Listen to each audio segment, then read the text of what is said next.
Good morning. It's just after 5 a.m. and I'm currently on my way to Aberdeen Airport.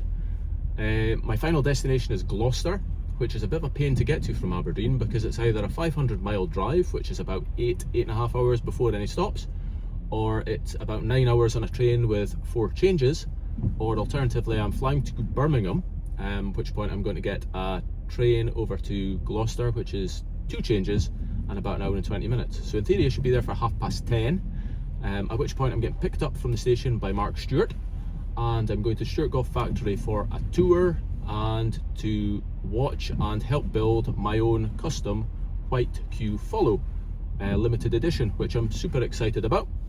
I just hope that all of these journeys go according to plan because they're quite tightly knitted together, and one little delay could mean me being very, very late. Fingers crossed. Obviously, I made it.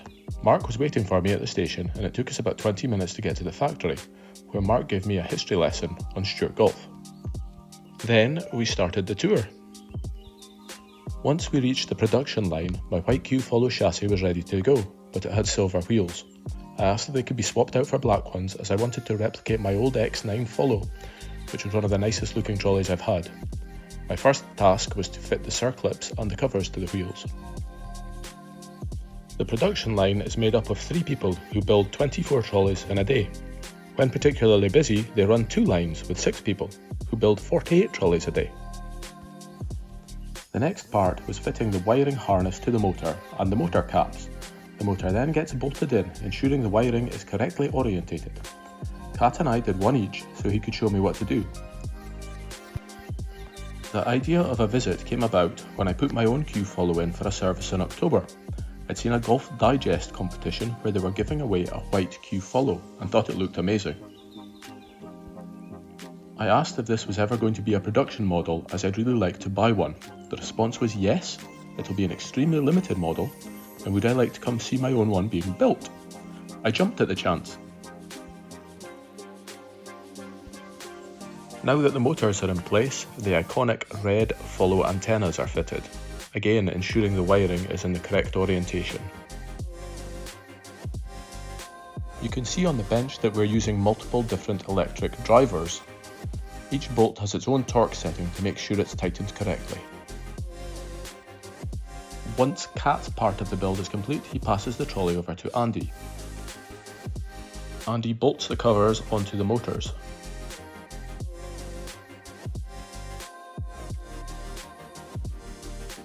He then flips the trolley over so that he can fit the rear stabiliser.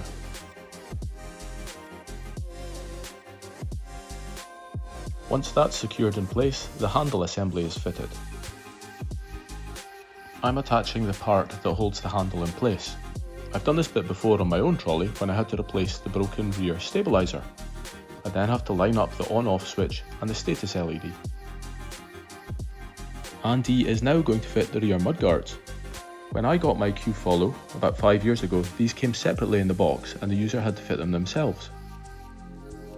Now that Andy is done, the trolley is passed to Steve, who's going to pop the back wheels on and do the QA checks.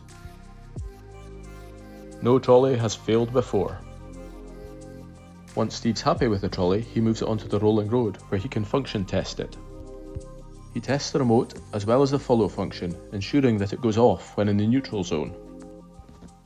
Then Steve folds it up, pops it in its box, and gets it shipped off to its new owner.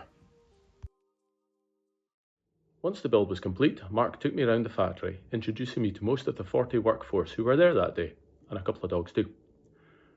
He showed me where they do their photo shoots, some prototype Frankenstein-type trolleys from the past, the present, and even some potential prototype parts for the next generation trolley.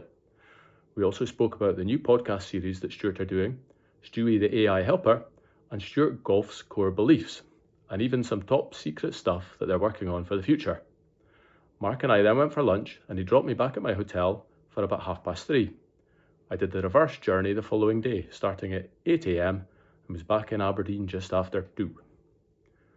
A few days later, I got through the invoice for my trolley. They'd given me a really good deal with almost £670 off the RRP for being a long-standing customer. I'd actually ordered my father-in-law a Q Follow Carbon for his birthday in the Black Friday sale a few weeks earlier, and mine was actually cheaper than that.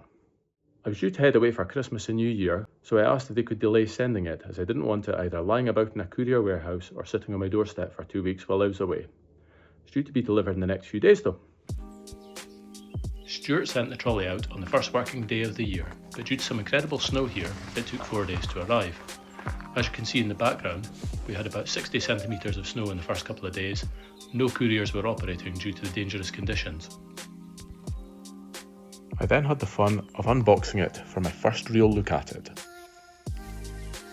Handset, charger, manual, and then when we remove the top layer, the trolley's underneath.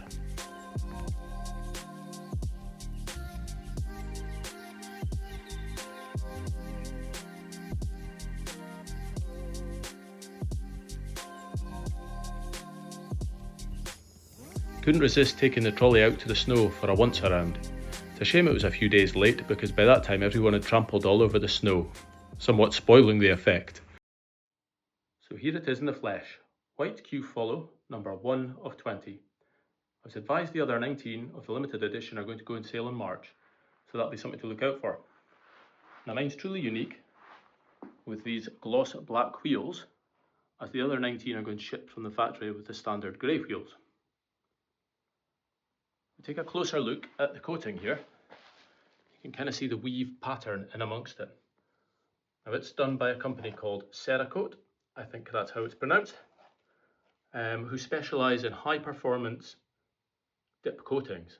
And if you have a look on their website, they coat things like guns, so it must be pretty hard wearing.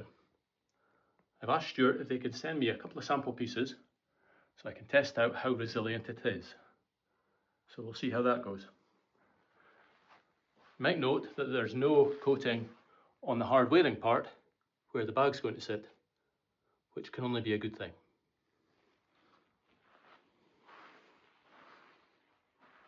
The 2025 model has been renamed the new Q Follow for 2026 and has some new features over the original 2021 model.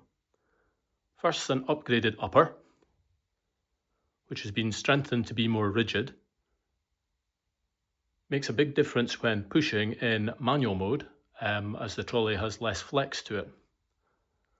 The bag strap has been upgraded as well, and my personal favourite part is here. And this is a magnetic mount, so you can take your rangefinder and plonk it on. Just makes it much more accessible and easier to use than having to put it back in a pocket on your bag in between shots. Other upgrades include 8th generation follow and an improved 75 metre range, which is up 25 metres on the previous model. Now in one of my older videos I tested the Q Follow against the Vertex and I found they both had a 200-yard range. So I think Stewart are being very conservative with their 75 metre number. So what's next then? Well, I think the first thing I need to do is get this trolley here boxed up, get it listed on eBay, and hopefully get it sold. I spent £205 getting it serviced before any of this kicked off. So we've got essentially a 2025 spec trolley sitting here that it's not financially viable to keep. Although I really had a good time at Stewart Golf, I really enjoyed myself, it was an expensive trip because of where I live. So coming from Aberdeen, I had flights, trains, accommodation, airport parking, and a taxi ride back to the station at the end. All in all, I think it was about £620 for just my travel expenses. And then on top of that, obviously I've got a heavily discounted trolley, but it's still expensive. So when I add all these numbers together, provided I get roughly what I think I'm going to get for my black trolley, it's still going to have cost me somewhere between £1,200 and £1,300 for this little adventure. So I hope my wife never watches this to find out that I've spent something like £1,200 on changing from a perfectly working black trolley to a perfectly working white trolley. It's kind of mad really. I've done it because I wanted to, because I thought it would be fun. I've kind of always wanted to see the Stewart factory and things, and obviously I like gadgets, and having a fancy new white trolley, it's kind of cool that nobody else will have. On that note, I'd just like to say thanks to everybody at Stewart Golf who took the time to say hello, to tell me what they did. to make me feel welcome.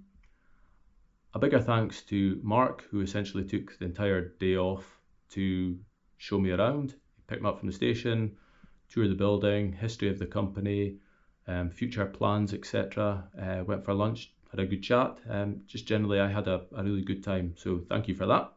And thanks to Robert for inviting me down in the first place and helping with the arrangements for that. As before, I'm no way endorsed or sponsored by Stewart Golf. Everything that I've done has been using my own money out of my own pocket. I've done it because I wanted to and because I figured it'd be fun, and I thought having an exclusive trolley at the end of it would be pretty cool. And on that, if you've enjoyed this, please click the like button. If you've got any comments or questions, please leave them down below and I'll try my best to answer them. I am hoping to have some more videos coming up with me actually testing the trolley out in the course once the weather gets a bit better. And I'm also hoping to get the bit of sample Cerakote material and I can try testing it, see how well it holds up against punishment. So that could be interesting. So if you want to see some of that, then click subscribe and you'll get an update.